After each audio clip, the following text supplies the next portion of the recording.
Welcome children's. कल हमने Durkheim के द्वारा दिया गया जो सिद्धांत था, जो कंसेप्ट था सामाजिक तथ्य, उसके बारे में पढ़ा। आज हम पढ़ेंगे दुर्खीम के एक और नए कंसेप्ट को, जिसका नाम है आत्महत्या।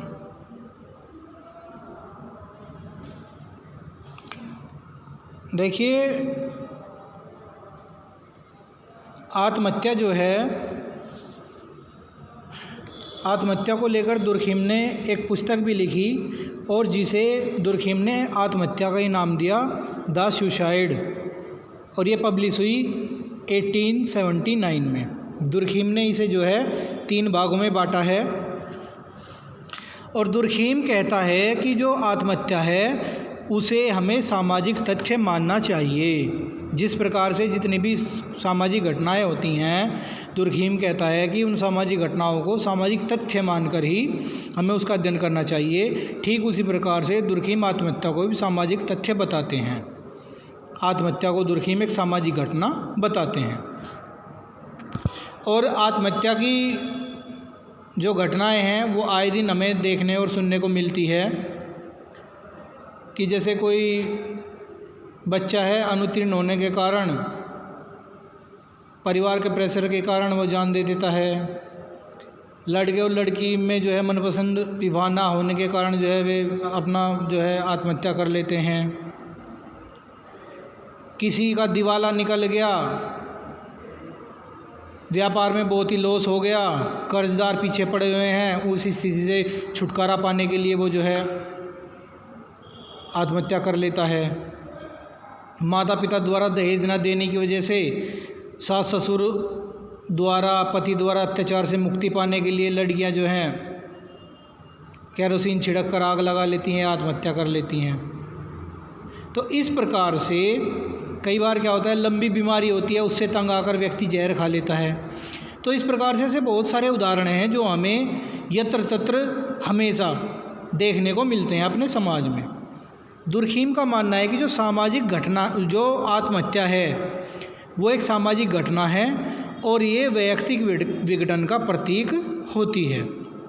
अर्थात जब भी व्यक्ति निराश हो जाता है, असहाय हो जाता है, तो वो इस क्रिया को अंजाम देता है।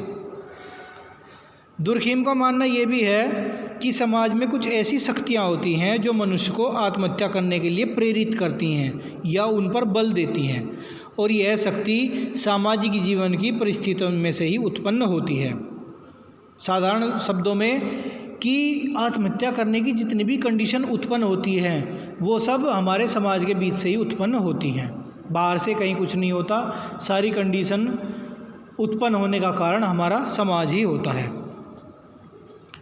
ठीक है, तो अगर हम साधारण अर्थों में आत्महत्या को समझें तो आत्महत्या क्या होती है? किसी भी व्यक्ति द्वारा स्वयं की जीवन लीला को समाप्त करना आत्महत्या कहलाता है। इंसाइक्लोपीडिया ब्रिटानिका के अनुसार आत्महत्या स्वेच्छापूर्वक और जानबूझकर की जाने वाली आत्महनन की क्रिया है।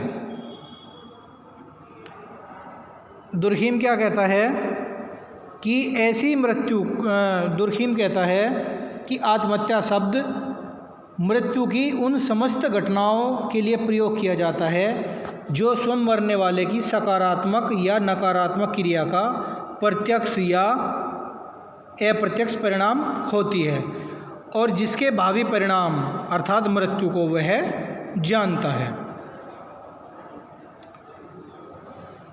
देखिए, जो आत्महत्या है वो मानव के वैयक्तिक विघटन का परिणाम होती है। जब व्यक्ति अलगाव की स्थिति में आ जाता है, उसे लगता है कि समाज के लोगों के द्वारा उसका उपहास किया जा रहा है, वह खुद को असुरक्षित महसूस करने लगता है, असहाय महसूस करने लगता है।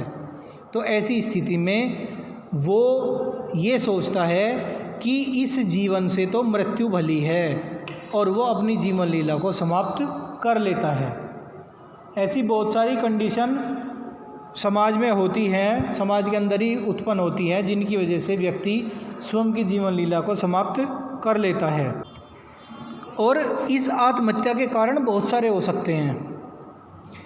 वैयक्तिक कारण भी हो सकते हैं, सामाजिक कारण भी हो सकते हैं, आर्थिक कारण भी हो सकते हैं। ठीक है, कई बार क्या होता है, मनुष्य के सामने इस प्रकार की कंडीशन आ जाती है कि कोई व्यक्ति यदि उसका उपवास कर दे, उसकी बेइज्जती कर दे, तो वो उस बेइज्जती उसे बर्दाश्त नहीं हो पाती।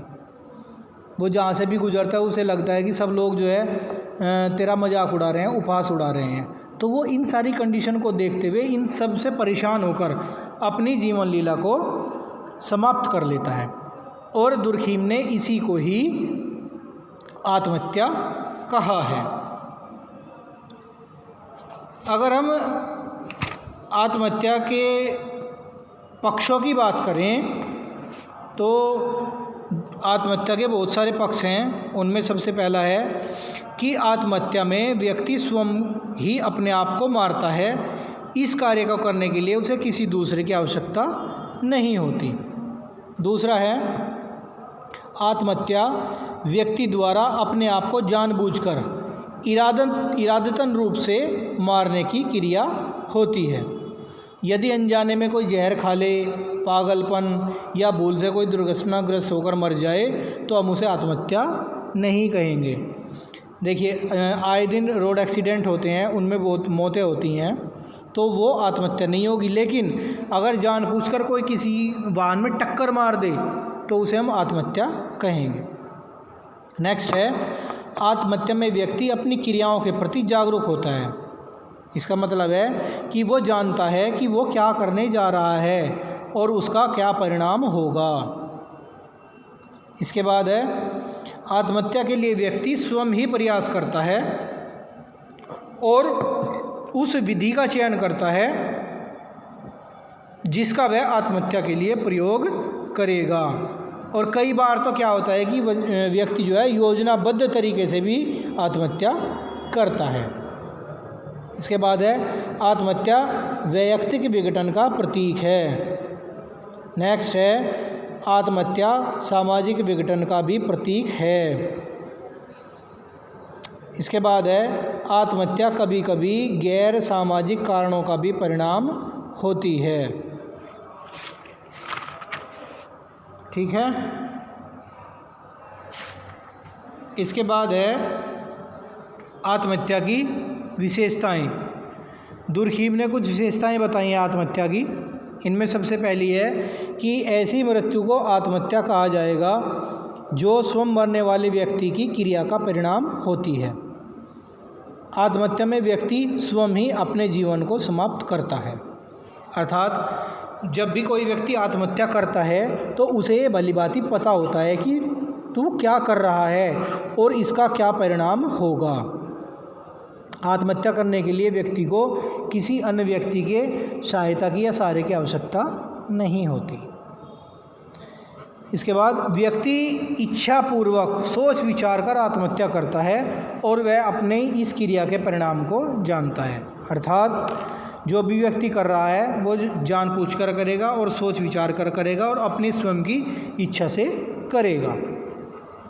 इसके बाद पूर्व निश्चय के साथ जानबूझकर की जाने वाली आत्मघाती क्रिया का परिणाम आत्महत्या है।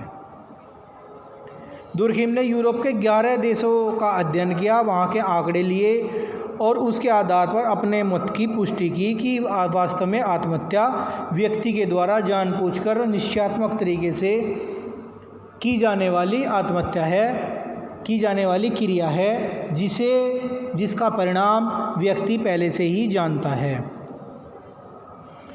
इसके बाद हम बात करते हैं आत्महत्या के कारणों की।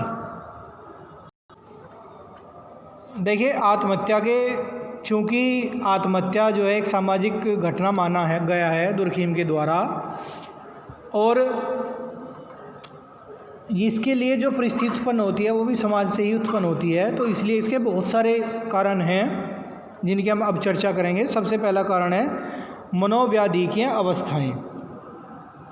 मनोव्याधि के अवस्थाओं में जो है दुर्खीम ने पागलपन, आत्मोन्माद, स्नायु दुर्बलता और मद्यपान को लिया है।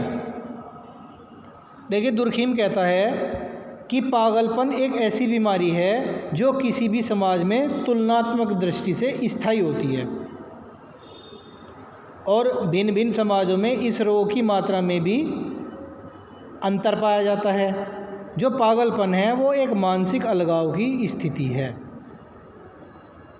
जो बॉर्डिन है और एस्क्विरोल है, ये दो समाजशास्त्री है, बॉर्डिन और एस्क्विरोल, ये आत्महत्या को एक विशेष प्रकार का पागलपन मानते हैं और दुर्खीम इस सिद्धांत का परीक्षण करते हैं और आत्महत्या को पागलपन से जनित नहीं मानते।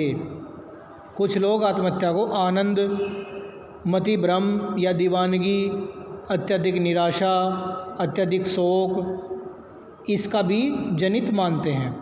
इसी प्रकार से कुछ लोग सम्मोहन, आवेगपूर्ण अवस्था आदि को आत्महत्या का कारण मानते हैं। ठीक है। यदि हम स्नायु दोष की बात करें तो स्नायु दोष क्या होता है? जो स्नायु दोष है वो एक मानसिक व्याधि है। मानसिक विकृतियों की अवस्था को ही स्नायु दोष कहा जाता है। अर्थात इसमें मनुष्य का जो दिमाग है वो ठीक प्रकार से काम नहीं कर पाता और जब स्नायु तंत्र पर गहरी चोट लगती है या कोई कठोर मानसिक पीड़ा होती है तो कष्ट का अनुभव होता है। स्नायु दोष का रोगी छोटी छोटी घटनाओं से उत्तेजित हो जाता है और अत्यधिक कष्ट का अनुभव करता है। जैसे तुमने देखा होगा कि हमारे आसपास भी कोई एक आधा ऐसा व्यक्ति मिल जाता है जो बहुत जल्दी भावुक हो जाता है, किसी बात को लेकर बहुत जल्दी भड़क जाता है, किसी भी बात से परेशान होकर रोने लगता है। ठीक है, तो इस प्रकार का जो स्थिति हमें देखने को मिलती है वो स्नायु दोष कहलाती है। तो दुर्खीम का मानना ये है कि स्नायु दोष जो है और पागलपन जो है वो व्यक्ति को आत्महत्या करने के लिए प्रेरित करने वाली दशाएं हो सकती हैं। इसके बाद है मद्यपान। कुछ लोगों का मानना है कि मद्यपान जो है वो आत्महत्या का कारण है और मद्यपान को एक पागलपन कहा जा सकता है। टीवी में, सीरियल्स में, मूवीज़ वगैरह में आप लोग देखते हो कि जो ड्रग एडिक्ट होते हैं, अगर उन्हें टाइम पे ड्रग नहीं मिलता, मद्यपान नहीं मिलता या जिस भी प्रकार का वो नशा करते हैं वो नशा समय पर नहीं मिल पाता तो वो बदहवास स्थिति में आ जाते हैं। उनकी स्थिति मरने जैसी हो जाती है, वो बड़े बेचैन हो जाते हैं।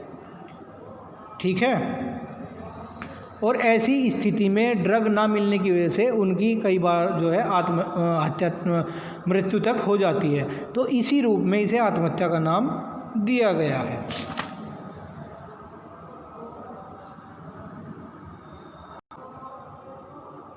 इसके बाद है मनोजैविकीय कारक। देखिए, मनोजैविकीय कारकों में मनुष्य की शारीरिक और मानसिक रचनाओं को रखा गया है।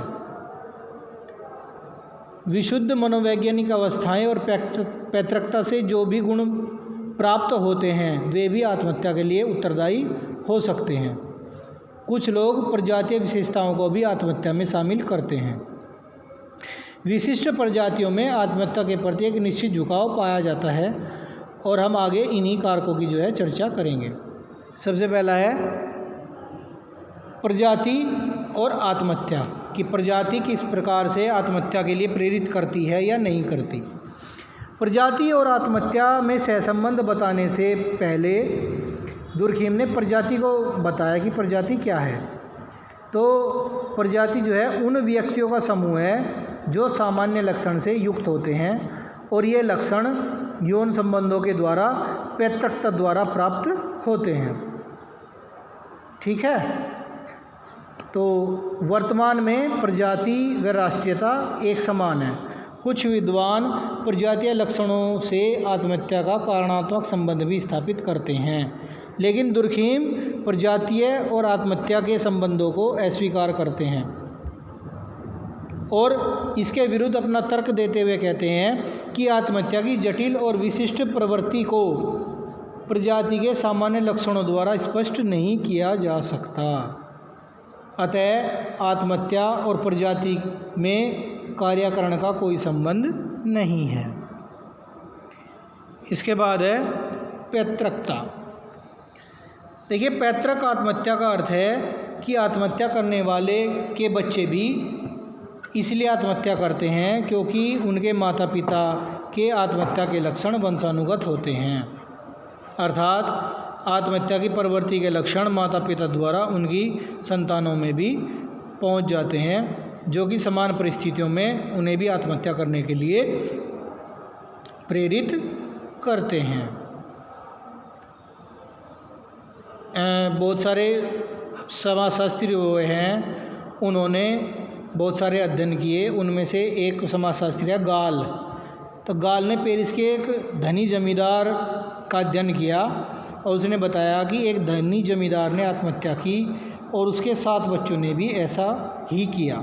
लेकिन दुर्खीम कहता है कि आत्महत्या का गुण पैतृकता से प्राप्त नहीं होता, ये वंशानुक्रमण से प्राप्त नहीं होता। मानसिकता या स्नायु दुर्बलता का हस्तांतरण होता है और जो आत्महत्या के लिए मनुष्य को प्रेरित करता है। इसके बाद है भौगोलिक दशाएं। देखिए, भौगोलिक दशाएं भी व्यक्ति को आत्महत्या करने के लिए बाध्य करती हैं, प्रेरित करती हैं, उस पर बल देती हैं। कुछ ऐसे भौगोलिक कारक हैं जो आत्महत्या के लिए उत्तरदायी माने गए हैं। उनमें सबसे पहले है जलवायु। मोरसेली एक समाजशास्त्री हुए हैं। मोरसेली का मानना है कि जो समशीतोष्ण जलवायु है वहाँ पे आत्महत्याएं सबसे ज़्यादा होती हैं, अतः यह आत्महत्या करने वालों के लिए सबसे उपयुक्त जलवायु है। किंतु दुर्खीम कहते हैं कि आत्महत्या तो सभी प्रकार की जलवायु में होती है। समशीतोष्ण में जलवायु में अधिक आत्महत्या होने का कारण जलवायु नहीं बल्कि उनसे विकसित होने वाली विशिष्ट सभ्यता और उसका वितरण है। भारत में जहाँ अधिक गर्मी पड़ती है, अर्थात दक्षिण में, किसी समय आत्महत्या की दर बहुत ऊंची थी।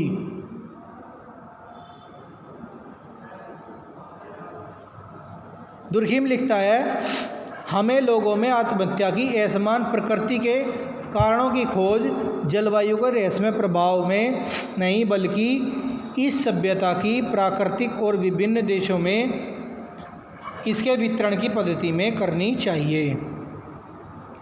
इसके बाद है तापमान।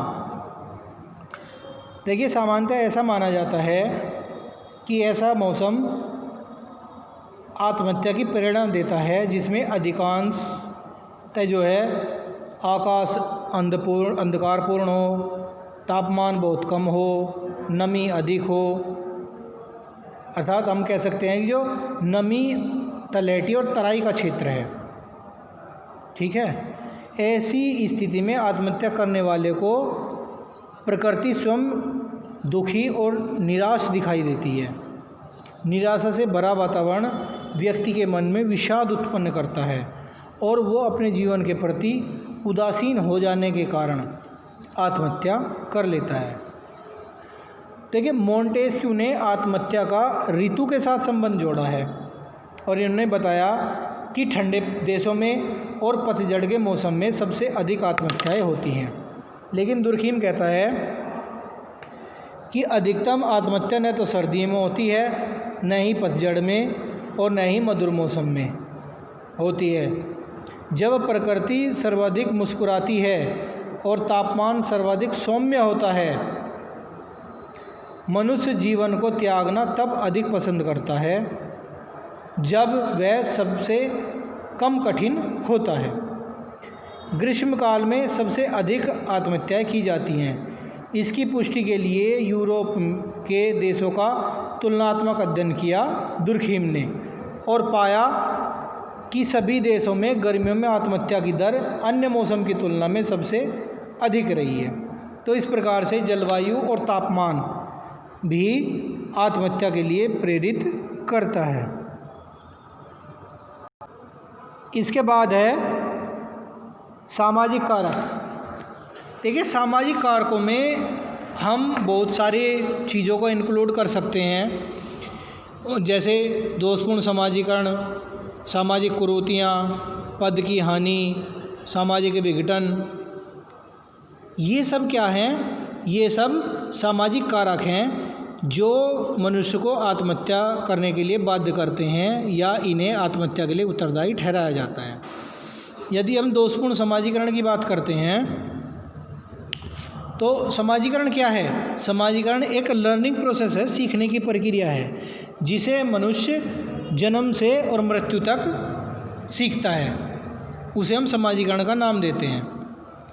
और व्यक्ति का समाजीकरण करने वाली बहुत सारी संस्थाएं हैं, जैसे परिवार है, पड़ोस है, मित्र मंडली है, शिक्षण संस्थाएं हैं, धार्मिक संस्थाएं हैं, आर्थिक राजनीतिक संस्थाएं हैं। ये क्या हैं? ये सभी जो है मनुष्य का समाजीकरण करते हैं। और वर्तमान समय में क्या है? इन संस्थाओं में बहुत सारे विकार उत्पन्न हो गए हैं, जिस वजह से व्यक्ति का समाजीकरण उचित ढंग से नहीं हो पाता, और जिसका परिणाम यह होता है कि व्यक्ति में तनाव, निराशा, असहिष्णुता, अत्यधिक भावुकता, क्रोध, इन सब का समावेश हो जाता है। और जब जीवन में थोड़ी भी निराशा या दिशाहीनता आती है तो अपर्याप्त समाजीकरण व्यक्ति को आत्महत्या के लिए प्रेरित करता है। यदि हम सामाजिक कुरीतियों की बात करें तो भारत में जो है दहेज, मृत्युभोज, विधवा विवाह का अभाव, ऐसी बहुत सारी कुरीतियाँ हैं जो आत्महत्या को जन्म देती हैं। भाई, एक पिता है, अपनी बेटी की शादी करने के लिए वो पर्याप्त दहेज नहीं जुटा पाता, इसलिए मानसिक चिंता से ग्रस्त हो जाता है, और जिससे मुक्ति पाने के लिए वो आत्महत्या कर लेता है। कई बार क्या होता है कि चलो जैसे तैसे कर्ज करके बढ़िया दहेज दे दिया, फिर वो कर्ज कैसे उतरे, उसे ये चिंता सताने लगती है। तो उधर दूसरी तरफ क्या होता है कि लड़की के ससुराल वालों के द्वारा लड़की को तंग किया जाता है, उसका शोषण किया जाता है, उसे प्रताड़ित किया जाता है, तो उससे तंग आकर वे आत्महत्या कर लेती हैं। कई विधवा स्त्रियां जो है पुनर्विवाह के अभाव में अनैतिक यौन संबंध स्थापित कर लेती हैं, और ऐसे में यदि वो गर्भवती हो जाती है तो बदनामी से बचने के लिए वो आत्महत्या कर लेती हैं। तो इस प्रकार से बहुत सारे ऐसी सामाजिक कुरीतियाँ हमारे समाज में हैं जो आत्महत्या को बढ़ावा देती हैं। इसी के साथ पद की हानि।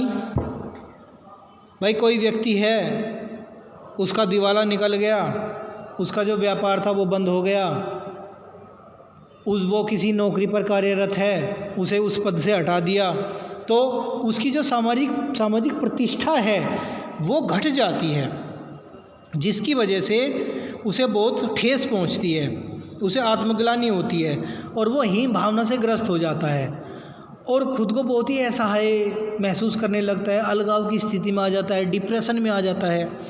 तो इन सभी स्थितियों से वो निकलने के लिए आत्महत्या कर लेता है। व्यापार में जो है उतार चढ़ाव आना, आर्थिक मंदी आना, राजनीतिक उथल पुथल, ये सब क्या है? ये सब आत्महत्या को बढ़ावा देते हैं। इसी में सामाजिक विघटन से भी बहुत सारी सामाजिक समस्याएं के कारण ये सामाजिक विघटन उत्पन्न होता है और आत्महत्याएं भी बढ़ती है। और विशेष रूप से सामाजिक विघटन को क्या मानते हैं? जब परिवार में और व्यक्ति में विघटन होता है तो ये सामाजिक विघटन कहा जाता है। सामाजिक विघटन के कारण जो सामाजिक व्यवस्था है वो उसमें उथल पुथल मच जाती है, सामाजिक नियंत्रण में शिथिलता आ जाती है, मानसिक तनाव बढ़ जाता है, जो नवीन परिस्थितियां हैं उनके साथ अनुकूलन करने में समस्याएं उत्पन्न होती हैं। तो ऐसे में क्या होता है? व्यक्ति आत्महत्या कर लेता है। तो आज हमने आत्महत्या के बारे में थोड़ा सा ये पढ़ा कि आत्महत्या क्या है। जब व्यक्ति अपने आसपास उत्पन्न होने वाली परिस्थितियों के साथ सामंजस्य स्थापित नहीं कर पाता तो वो अपनी जीवन लीला को समाप्त कर लेता है, यही आत्महत्या कहलाती है। आत्महत्या के बहुत सारे कारण हैं और आत्महत्या का सबसे बड़ा पक्ष ये है कि ये एक सामाजिक घटना है, ये एक सामाजिक क्रिया है जो व्यक्ति के द्वारा जानबूझकर, सोच समझकर, इरादे से की जाती है और व्यक्ति को इसके परिणाम का भी पता होता है कि इसका परिणाम मृत्यु है, लेकिन फिर भी व्यक्ति इस क्रिया को करता है, तो वो जो मनुष्य के द्वारा की जाने वाली क्रिया है वो आत्महत्या कहलाती है। इसके बाकी कारकों के बारे में अगले वीडियो में चर्चा करेंगे।